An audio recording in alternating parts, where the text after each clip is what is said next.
Silver Podcast. My name is Isaiah. Today, we have a very special guest. Her name is Shelby. She is. Hello. We're considered cousins, right? Yep. Yeah. We are. We're cousins. We haven't seen each other in like years, but I remember she came down like one summer, I believe, and we did so many activities in this area. I won't say the specific area, but yeah. And then I went over there one summer, and I hung up around there, and we went to like all these amusement parks and all this crazy stuff. But yeah, that's basically the last time we saw each other. I think it was like what, we were like 10 or something. I think I was 12 is You were what I 12, remember. Yeah. and I was like 13, 14. Maybe. Something Yeah, like that. yeah, something like that. So we haven't seen each other for a while. So my first question is, how are you doing? Well, I'm okay right now. Yeah, how's it up there? Quarantine. The weather is definitely nice, so that's good. We're building a pool, so hopefully we'll get that done soon. Yeah, so you guys live on a ranch, right? Yeah, so we live on a ranch. We have 5 acres and a total of, let's see, 12 animals. Wow. So we have 2 donkeys, 3 pigs, and 7 dogs. And How's we it plan on expanding that. how's it like to take care of like all those animals? Yeah, do it It's like daily, right? Yeah, so it's definitely a lot. I am responsible for feeding and making sure everyone is cared for. I just had to medicate our 2 donkeys because the flies basically like eat them alive. So I have to put ointment on their sore spots. And we got our donkeys from BLM Rescue. So they were wild and they still pretty much are wild. They're free roam. So the closest I can get to them without them like running away from me is just with treats. And most of the time they stay at a distance. They don't really come up to me. One of them's more trusting than the other. Yeah. That just seems so crazy. When did you guys get that ranch? So about 2 years ago, and it kind of was just a like joke in the beginning, like because we were thinking about moving. We lived in a normal like track home and middle of a like neighborhood, and um, my dad had mentioned like, hey, let's buy some land. Let's like move somewhere with land so we can do stuff with it. And so we started looking at properties, and my mom had sent him our current property as a joke, like, hey, Farmer Pat, like let's go check this place out. And so he texted back like, okay, I booked an appointment for tomorrow. We're gonna go look at it. My mom was just like, what do you mean we're gonna go look at it? He's like, I want to go look at it. It looks cool. So we came, looked at it, and then right then and there we were like, okay, we'll take it. So we started that whole process and we were able to buy it. So now we've been here for about 2 years and it's been great. Uh, I bet it was like kind of like a culture shock because comparing to the big city and then going to a ranch and having to take care of all those animals. I bet it was like pretty crazy, just like out of nowhere having to take care of you know so Oh many yeah, things. definitely. And when we first moved in, we have a lot less animals than we used to. We jumped in pretty quickly, and we had gotten 2 horses, and then we also had 2 goats. But we had to get rid of both the goats and the horses for financial and personal reasons. So we no longer have them. But definitely in the future, we are looking to get some more horses and then most likely some cows um, for pets and for slaughter. So we'll see how that turns out in the future. But That sounds very interesting. Like honestly, I've been to a couple of ranches down here, and it just seems like so much work. I definitely would not be able to to do all that shit daily. Yeah, it's definitely, there's definitely an upkeep to it. And we've kind of let that go. There are weeds everywhere that we have been working on trying to get back under control, just because it also is a fire hazard up, especially where we live. We did have a pretty large fire last year that did get pretty close to our house. So we're going to try to be a little bit more on the caution side of that and try to take care of everything. So I know you also do cosplay. I was gonna bring that up, and Yes.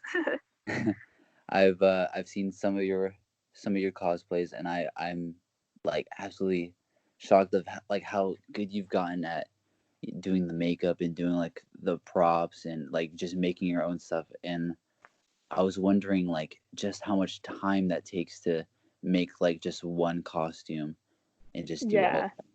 So I've been cosplaying for about a year now. And the first costume or idea like I even had, it was this character from My Hero Academia, which is an anime.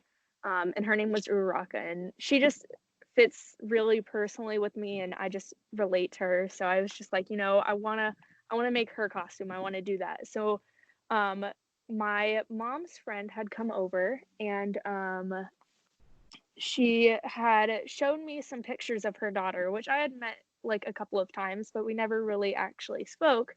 And so she was like, yeah, she goes to about 4 or 5 conventions a year, and she makes most of her costumes, and it's really cool. And I was like, well, I really want to get into that. So like, can I possibly have her phone number, or can you pass my number along? And maybe I can get in contact with her and see how things go and if I might enjoy that. And so later that night, she had reached out to me and was like, hey, I heard that you wanted to get into this, and I'd totally be happy to help you. And so in my head, I was like, I'm gonna completely hand make this first costume, which you typically don't see people doing, and I was really new to it. And I definitely got a lot of experience out of that, and I really enjoyed making that costume. And it took me about, I would like to say, 2 weeks to actually make it. I spent a lot more time getting materials and trying to figure out how I was going to make it, but I completely handmade it, and my grandma had helped me make it. But it was like 2 weeks before the convention I was planning on taking it to. So I definitely had to rush and get it done. Yeah. And I'm pretty sure I spent over $300 on materials, Oh wow. which now I know that I could find so many better things for so much Yeah. cheaper, and I Yeah. have. But that cosplay is just really dear to my heart, and I got a lot of compliments and asked for pictures, and so just Yeah. being at that first convention with that great of a reaction just like touched my heart. So I decided, you know what, this is something I want to do and try to make something out of. So I started doing that, and recently I have made a costume that I was planning on taking to a pretty big convention. It's called Anime Expo in July, but because of quarantine, it has been canceled, unfortunately. So Yeah. I plan on revealing it on social media. Hopefully, I'm waiting on the last piece to come in the mail, which should arrive today. And then I'm gonna call my photographer friend up and have her help me up with a shoot so we can get Nice. that all done. But that one overall has costed me about $300, but it is a very big project that I have been working on for a very long time, and it is a original design. So I had my friend draw some concept art for me, and I've completely handmade most of the costumes. So I'm hoping I can get that posted on my Instagram pretty soon. So you said this was an original? Yeah, Uh, it's my own spin on the same character Uraraka, because I have like 6 different versions of her that I have cosplayed in the past. yeah. And my friend had mentioned this whole project to me, and I was like, you know what, that sounds really cool. I would definitely be on board with doing that. And so she's had a bit of funding problems, just she hasn't started it yet. But Hmm. I got started on it right after my birthday because I had the money. Yeah. So finally now it is pretty much finished, and it has taken me I would like to say over 4 months to make. Oh wow. Yeah. So and during this whole quarantine, I have handmade 2 other costumes that I was planning on taking to San Diego Comic-Con, which was also in July, but had also been canceled. So hopefully, I will get to show those off Yeah. soon at some convention because I'm really spent a lot of time making them. I look forward to next year and what next year holds for my whole cosplay thing. Yeah. Do you so like what is the cosplaying community like? Because I've heard so like a lot of things from it. Is it like a negative, or is like everyone really supportive of each other? Like Well, most of the time, it's extremely supportive. Currently, right now, because of the quarantine, I think it's getting to people's heads, and there has been a lot of hate going around. But personally, I try to stay out of that. I want to keep my page positive. I want to keep my page a safe place. So, anything like negative, I don't want to deal with it. Which luckily I haven't had any of that yet, but I also am more of a smaller, I have more of a smaller following. So I don't get, I haven't gotten those people yet, but yeah. definitely as I grow, I probably will. But I also have people that stand behind me and that won't allow that. So hopefully I don't get too much of that. But I know personally that won't affect me because I'm doing what I love and I'm doing what I enjoy. So Yeah. Do you think quarantine has like affected your creative process like at all? definitely. And I think in a beneficial way because I have been able to spend more time making things. Yeah. I have made multiple props that I wasn't able to work on during the school year. I just was too busy and I didn't have the time. But now that I'm home and I just don't have anything to do, I've been working a lot on that. And I definitely have a lot of just props here and there that I don't have full cosplays for yet, but I have the props for them. So, but it's really fun. I love making things and I love being able to show people what I've made and get the good reaction I get out of it. So, Yeah. I feel like with pretty much like any art in general, like with me, I've ever since 2016 I've been painting and just doing like drawing and stuff, and I've accumulated over hundreds and hundreds of paintings throughout like 5 years, and I feel like now that I've you know even mm-hmm. though I've done so many paintings, I feel like I can still keep upping the ante with like each one and telling new stories and doing all this stuff. Do you feel like cosplay can offer like that sense of like storytelling and that sense of like just like utter creative freedom with pretty much any outfit that you do or any cosplay, any prop that you do? Is it kind of like the same with like painting and stuff? Definitely. And most of it, you're creative, like you get to make it, but once you get to show it off at a convention and you get people's reactions, it means so much more.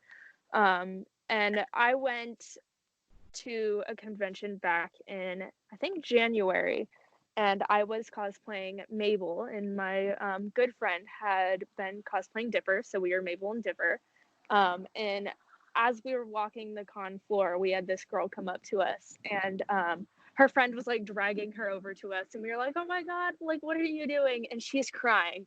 And so we were like, "Oh my gosh, like why are you crying? Like do you want a picture?" And she just was, it was pure joy. and she was so happy to see us just cosplaying these characters. And so even throughout that convention, when we were those two characters, we got a lot of good reactions, definitely more than I thought, because it is kind of more of a quiet fandom now that the show is over. Yeah. But the amount of people that came up to us asking us for pictures or just wanting to start a conversation with us was phenomenal. And people, like, definitely on her side, she has quite a bit, like, she has a pretty large following.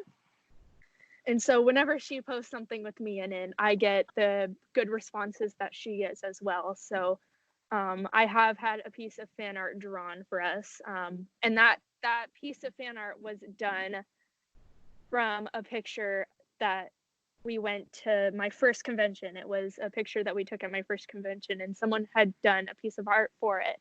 And Yeah. so it was, I think it was her first fan art, but also me just getting into cosplay. It was also my first.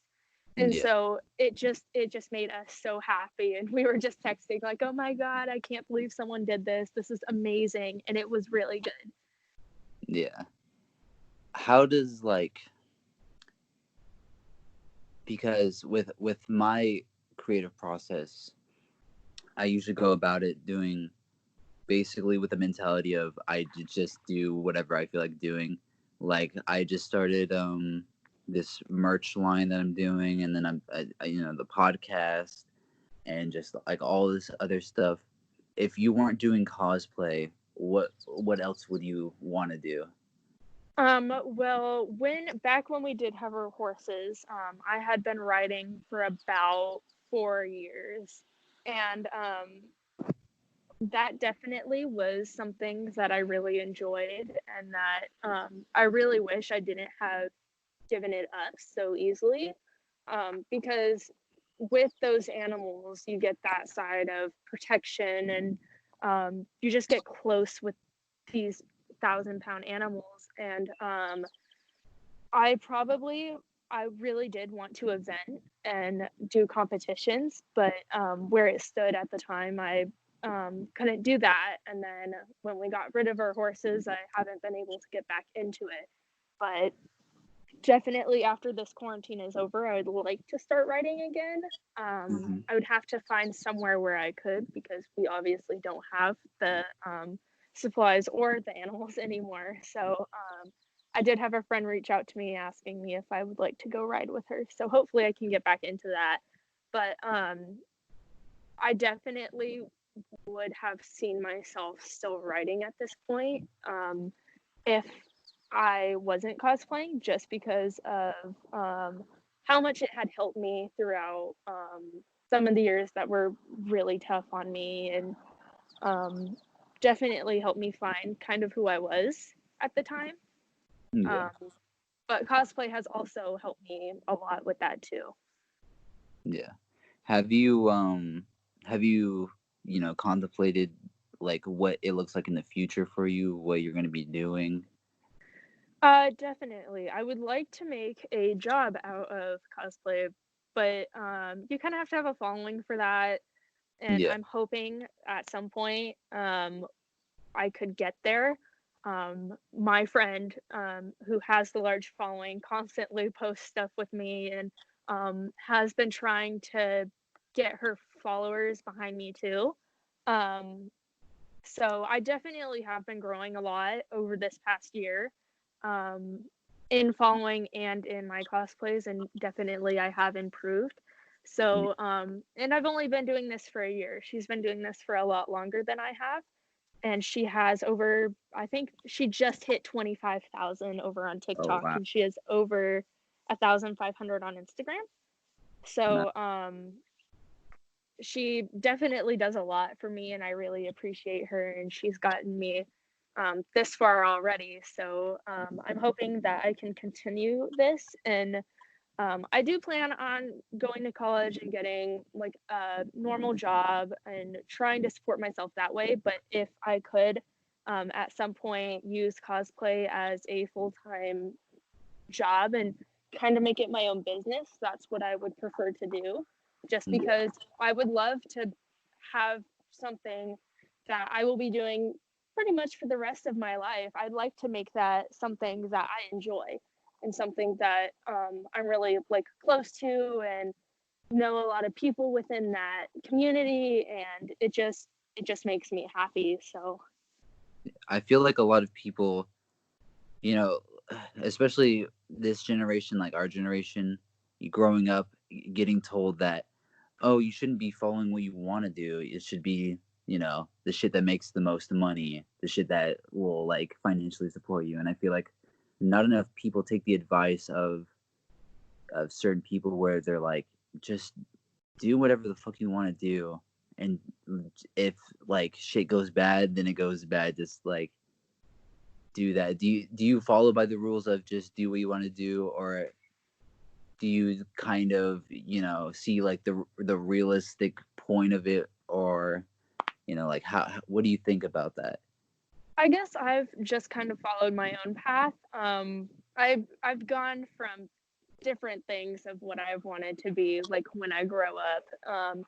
And like as I get older, I see that like some of those things just aren't possible for me. Um, and just won't make me happy. So like I wanted to be a chef and I wanted to be a veterinarian, and then currently I'm trying to go for cosmetology and like cutting hair, Yeah, which I do think that would be able to support me pretty well. I do not plan on staying in California either. I plan on moving out of the state. I definitely will travel back and forth, yeah, um, but it just isn't the place for me. Um, I feel it's just like too crowded, and I would love to get out. yeah, And so me and one of my friends have made it our point to like go to Ohio in the middle of like nowhere and have a little travel van and just travel around in it. yeah, And try to do something like that. And I definitely think that would also help the creative aspect of it, because I would be able to spend more time doing what I want to do instead of doing what other people tell me to do. yeah. But if you said you wanted to continue down the cosplaying route, and I know the cosplay scene like in LA is fucking insane. Like there's so many opportunities. So how, like saying like you go to like a little state, how would that affect your cosplaying? Um, like so most of the conventions are or the bigger conventions are in California, more in the LA, San Diego area. Yeah, So I do follow multiple larger cosplayers who don't live in the state, but also like will travel down. There are also multiple big conventions in Florida, which I would also like love to go to, but currently I don't have the funding to be able to fly out and do those things, and I can't go by myself yeah, because of my age. yeah, Um, but definitely, like being able to put out my own content that people would pay money for, um, I think that in its own would be able to support me. Even if I'm somewhere like in a small state, as long as I'm putting out content that people are willing to pay for, I think I should be fine. And then, like, going to conventions, just having the money to be able to go to conventions still would also be a big factor in it, because then you get to see the following of friend or of your fans, um, and I think that would hold a pretty big part of it too. yeah. Do you think do you think like the things you're doing now are gonna last for like a pretty long time for you? I really hope so, because I've put so much money into it. Yeah, And not having a job, just being able to do small things that get me money. Um, I have put an insane amount of money into it already, and I plan on putting more into it. So um, even if like it doesn't work out for it being a job for me, I still yeah, will cosplay. and I do it just because I enjoy it and it makes me happy. Yeah. But I love being able to go to cons because the community at conventions it's really nice and it's really supportive, and people love to like tell you nice things, and it's just awesome, and I love the like surrounding of it. Yeah. Who's some of the people that you look up to in life? Definitely my friend Layla, who is my friend that first got me all into it. Um, she has done a lot for me, and I really appreciate it. Um, and she definitely is out there. She definitely does things like on her own, and she knows what she wants to do, and she's confident. And so I really look up to her in that way. Yeah. Um, and then there's another cosplayer that goes by the title Bucket Brown, and she's like one of my idols. I love her just because she puts out content how she wants to. She is like her page is a safe place for everybody, and um, she's just one of those happy, fun people. And I did get the luxury of meeting her at a convention, and she was just this happy, fun, bubbly person. And she definitely shows that on social media, and she posts a lot about like mental illness, and she tries to like advocate for that. And I definitely think that she uses her platform correctly and she's very responsible about it. When you do have people that aren't, and I think that just her and her personality is just awesome, and I definitely look up to her for that. Yeah. So where would you like to see like this path take you for your cosplaying? Like where would you like to see it end up? I definitely would like to travel all around, and do some fun shoots and nature and all that kind of thing. But I also would love to travel around to different conventions, um, just because they're like so much fun, and you meet new people. And I definitely would like to travel to Florida, or I think there's some in Seattle, but they're a bunch of like all over the place, and it's just it's such a great community, and I really love it. Yeah. And so it would be awesome if I was just able to travel around and be able to do the things I like. Besides besides, your outfits, your cosplaying projects, has there been any projects that you've been trying to do for a while or that have just never come to fruition that you just wanted to, you know, get on the boat but you never been able to like fully, go after it?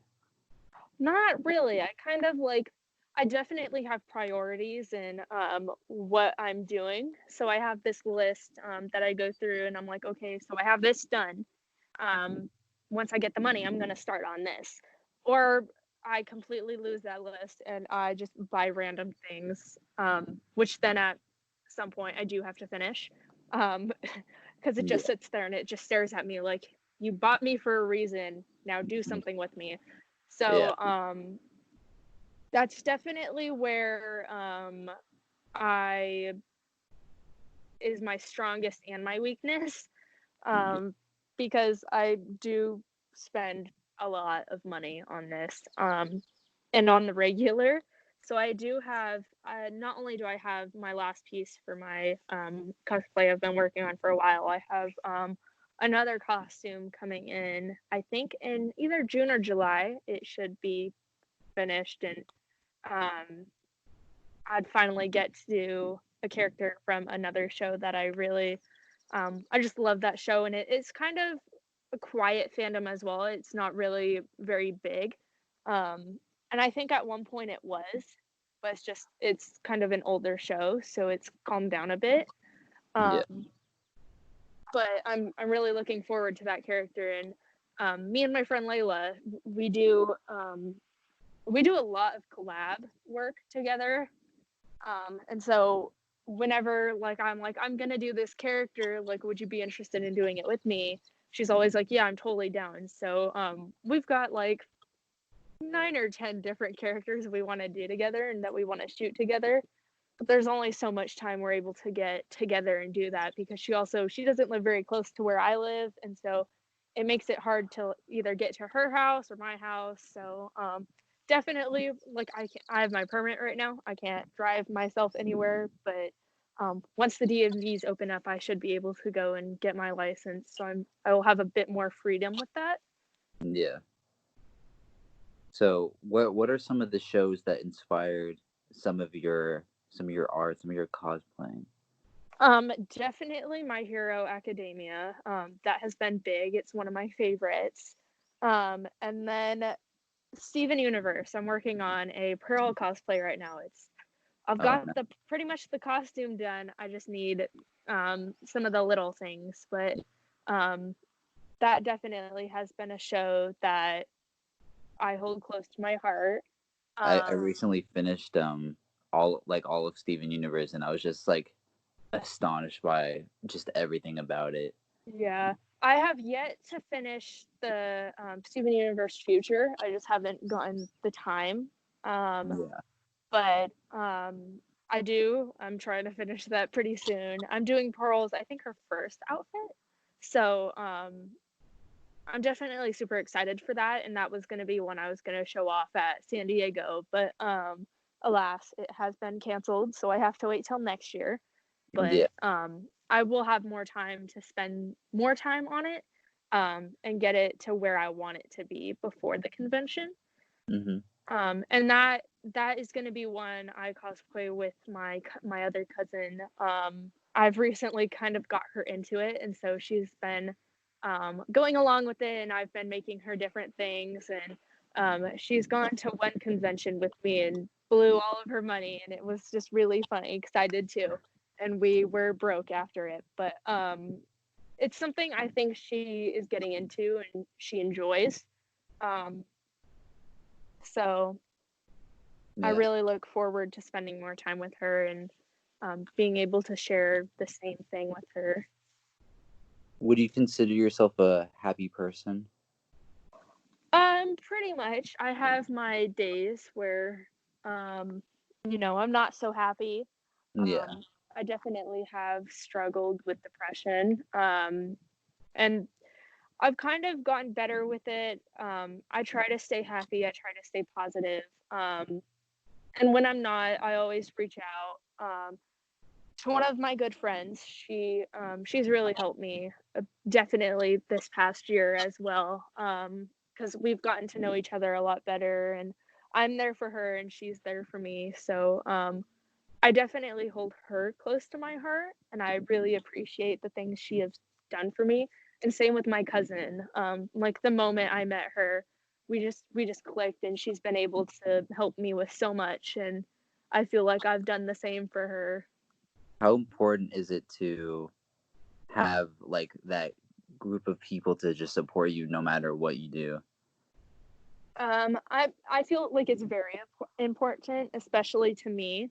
Um, I typically don't like people. I don't like being around people, but definitely cosplay and my friends have opened me up a little bit, Yeah. and have been able to kind of get me out of my shell. Um, like the first time I cosplayed in public, like outside of a convention, I went to a movie premiere for My Hero Academia, and I went with my friend Layla. I went with my cousin, um, and then I went with a couple of other people.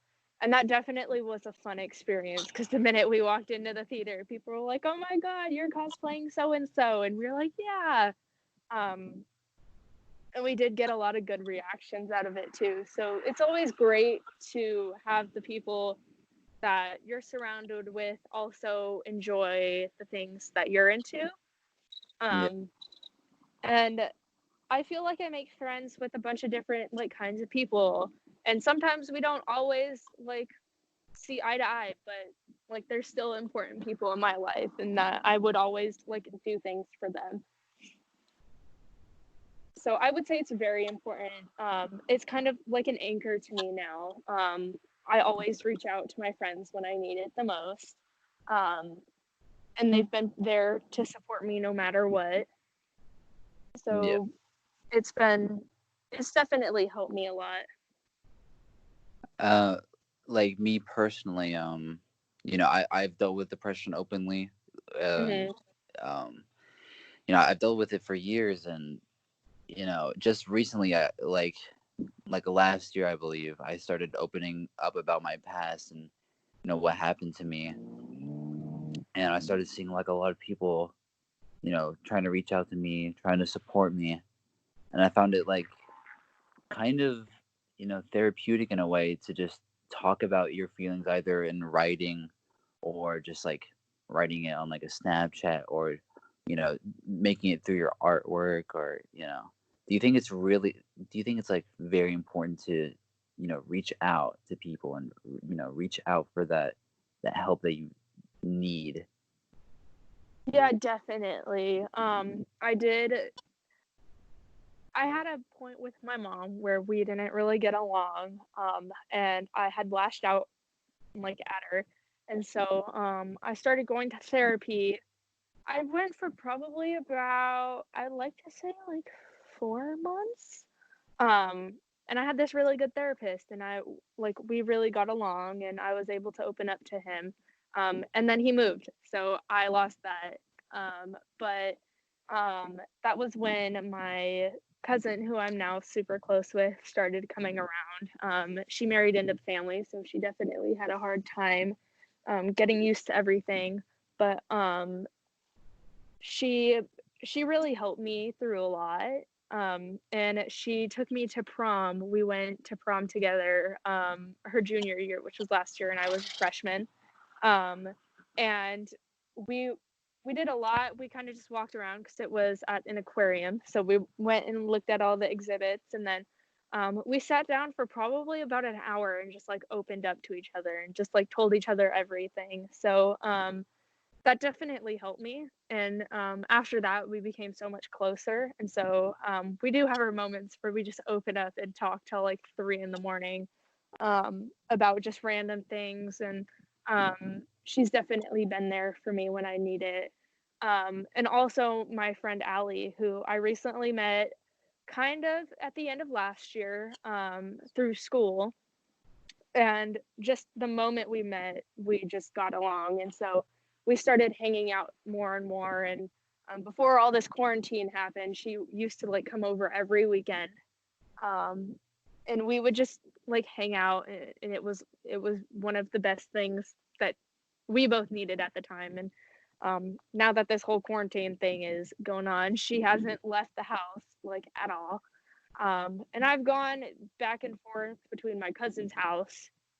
But besides that, I haven't really gotten out.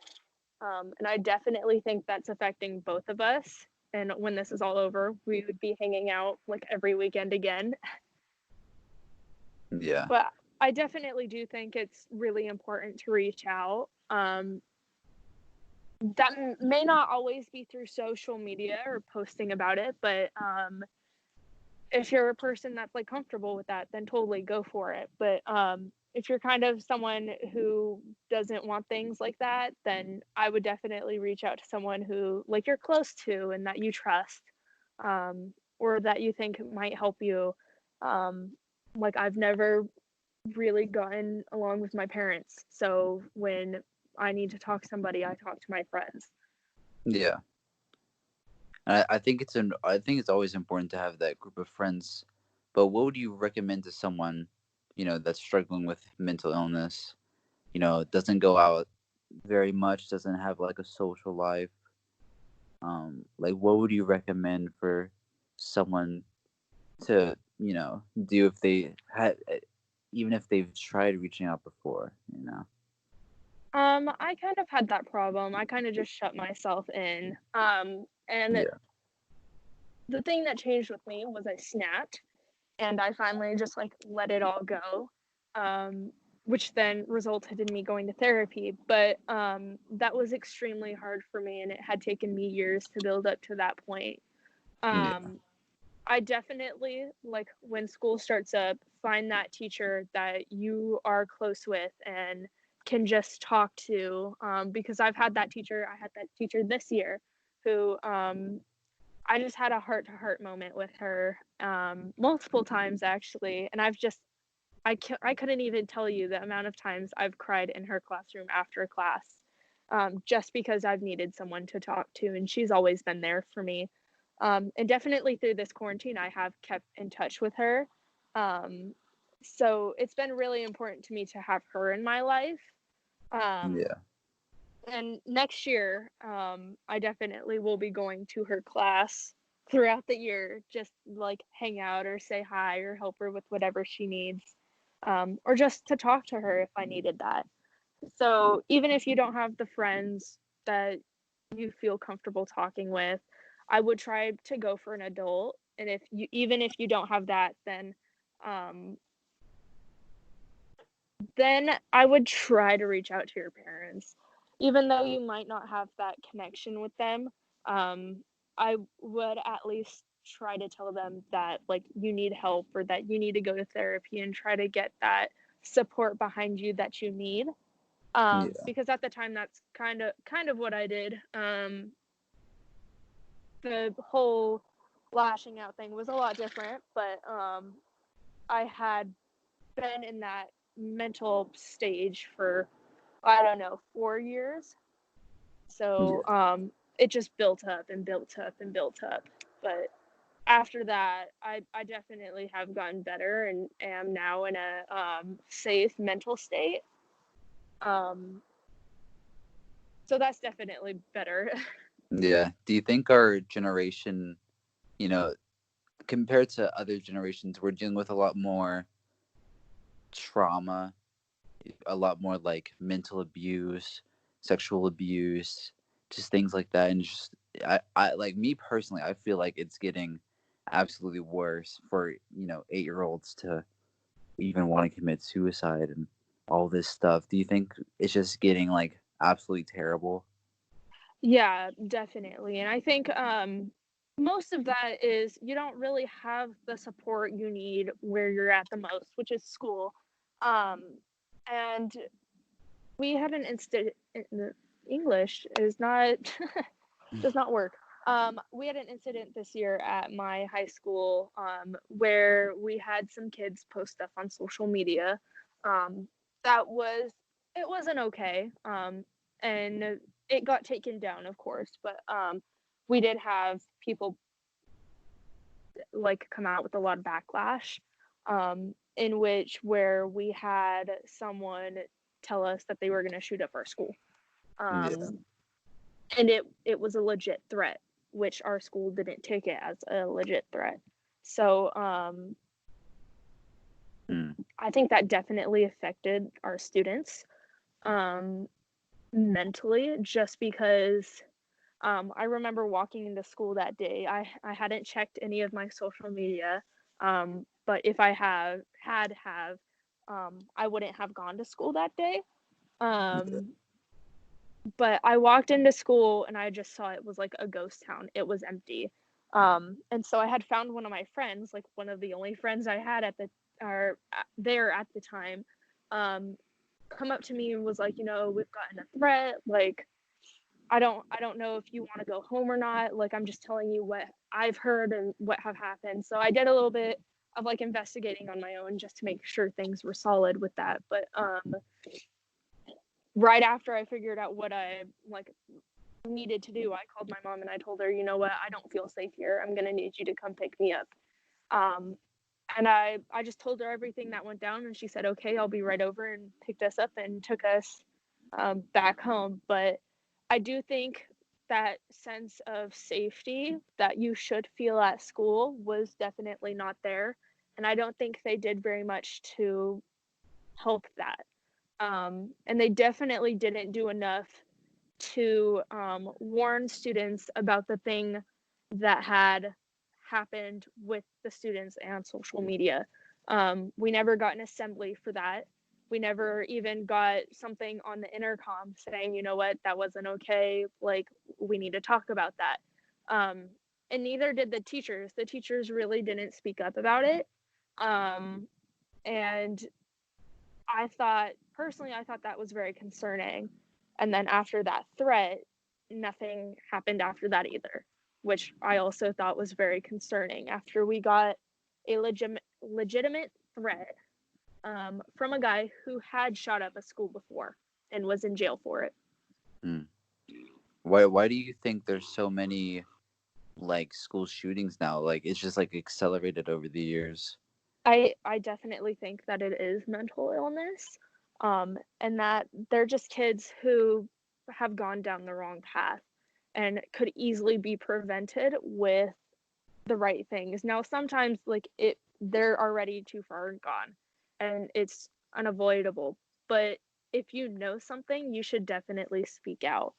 Um, Even if like you see someone and they're all alone and they just look depressed, I like go up to them, try to be friends. If they don't want that, then and you see something that you are concerned about, speak up, because then you could be saving people that like that could be dead possibly, Yeah. and it could help so much more. Do you think social media has definitely played a part in all of this? Oh yeah. I think that social media can be a great place and a great place to express yourself, but I also think that within that there are the dark spaces, and definitely like could be better, and people could be nicer, but you know, you have those people who just want to hate on other people, um, which is not okay. And even though like they're just hiding behind a screen. They're Yeah. not they're not like brave enough to actually say it to your face. They're gonna hide behind a screen and say it anonymously. So Yeah. I do think that has a big part in it. Um, and I think people should just be more careful. I think we should err on the side of caution when we just post things, and think about what we post before we do, just to make sure, like, you know what, like, that wasn't okay. I shouldn't have taken that picture. I'm going to delete it and I won't post it. What advice would you give to the, people listening or, anyone dealing with online bullying or just anything like that? Um, I would say just get help, just reach out, and reach out to pretty much anyone that you think would provide support for you. Now, like if you go trying to DM like a celebrity, most of the time they probably won't answer, and they probably won't even reply. And if they do, they probably don't want that on them because it's kind of awkward. But besides that, like I think you should just reach out to someone you're close to and someone that you feel comfortable talking to, because I think that helps a lot. I definitely think that helps a lot, and would provide so much support. Yeah. For the people, that are dealing with so much already. Because I mean, I've dealt with a lot, and I've been open about it with, pretty much everyone in my life, even if they're a stranger, just because, I like to give people advice and I like to help people out with whatever they're dealing with. So I have been in the place where I just wanted to be alone, where I was just in my room, just in the dark, doing work and just, not worrying about anything. And then something one day was just like, just clicked. And I was just like, why, am I feeling so bad for myself? Even though I am still dealing with the trauma from years past, and, I'm still dealing with all of that. I still want to stay strong for the people that care about me, and I want to be there for my future, and I want to accomplish like fucking amazing things. So I believe once you get it, you know, through your head that what you want to do, you can still do. You don't have to be happy, 100% of the time. You can just, you know, use your emotion as a strength, I believe, and Yeah. that's what I've always really lived by. I've never really been one to fully show, my emotions, especially in real life. I do most of my thoughts and all that on Snapchat or whatever. But in real life, I'm just like as solid as a brick. I really don't talk much, but um, I've learned that in order to get the help that you need, you have to be avidly searching for that. You can't just expect it to you know come to you. You have to avidly search for it. And I Mm-hmm. believe that if you don't search for it and you don't want that help, then you won't get that help. Yeah. And it took me a while to fully accept, like all of my past mistakes, all of my regrets, and I've come to, I guess, forgive myself for what happened to me. And now I've just been dedicating myself to bettering myself, staying healthy, um, Mm-hmm. working on all my creative projects. And I believe that's really one of the best things that you can do for yourself, is to actually, instead of letting people take advantage of you and all this, is just take time for yourself, no matter if it's even Yeah. 30 minutes, even 5 minutes. Just take time to genuinely think about things, or just Mm-hmm. give yourself time to heal, because Yeah. time is something that humans don't have a lot of, but And that you'll never get back. you'll never get it back. But once heal from the past, you have all the time in the world to Mm-hmm. basically do whatever you want. And I think that's really one of the most special things that life could give you. Yeah, I totally agree with that. And you know some people that I talk to have known me ever since I was a kid. They've seen all that pain I went through. They've seen all all of that. And it came to the point where they didn't know what to do. They don't know how to help me, because you know it's my own personal journey. And you know I've never been the one to take, I was always the one to give advice. I was never the one to take my own advice. Mm-hmm. And once I fully started to accept just who I am and how I function, then I started to realize that I just need to work my ass off in Mm-hmm. order to be fully happy in the future. So that's what I've been doing. Yeah. It's just insane, I would say, during this quarantine. Just Yeah, definitely. yeah. But that is all the time we have today. But if you want to come back on the podcast, like in a couple episodes, we can talk more. Yeah, But definitely. we had a great conversation about mental health and cosplaying, and I hope to talk with you more. So Me too. yeah, so that is it for the Phil Filmer podcast. Expect more episodes soon. I think I'm gonna probably do one episode a week, just because it's so hard to get people for this, and have that time to you know lay aside for the hour episode. But Yeah. um I will talk to you guys later on the next episode. Yeah, see ya.